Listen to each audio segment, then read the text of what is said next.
Components of IEP में पहली चीज़ least restricted environment, यानी कि एनवायरनमेंट अगर सख्त होगा, आप लोग बच्चे को हार्शली डील करेंगे, पनिश करेंगे, बिहेवियर का उसका ख्याल नहीं करेंगे, तो बच्चे में इम्प्रूवमेंट के चांसेस भी उसी तरह कम होते जाएंगे। तो लीस्ट रिस्ट्रिक्टेड एनवायरनमेंट कैसे क्रिएट होगा?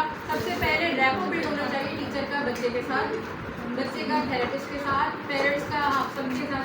तो रैपो बिल्डिंग पहला स्टेप, रैपो बिल्डिंग करके बच्चे से अच्छी तरह से कम्युनिकेशन, यस, ये सारी चीज़ें।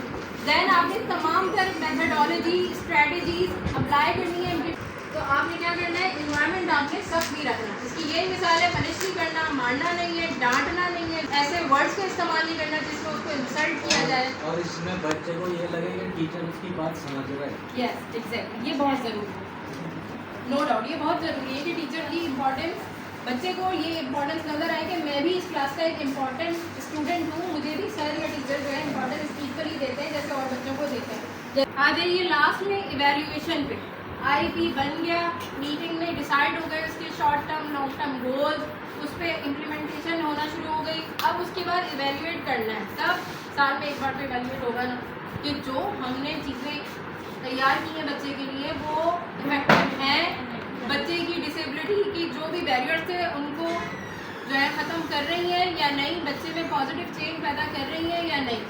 अगर आपको कहीं पे भी ये लगे कि इनइफेक्टिवनेस है, बच्चे में इम्प्रूवमेंट नहीं आ रही, तो फिर क्या करेंगे?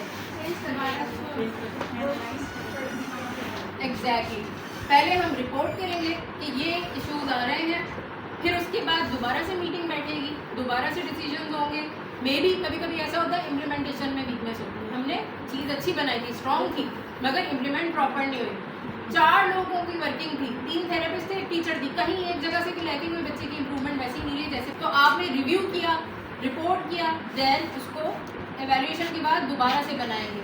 तो हम साल में आईपी तो एक बनाते हैं, पर उसका एक रिव्यू करने के बाद उसको अमेंडमेंट्स उसके अंदर कर सकते हैं, उसको हम चेंज कर सकते हैं।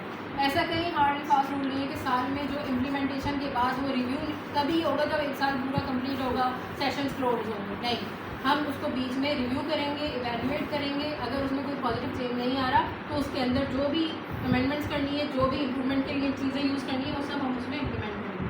आपका बहुत शुक्रिया, बहुत कोलैबोरेट किया आप लोगों ने, थैंक यू सो मच आपके टाइम के लिए।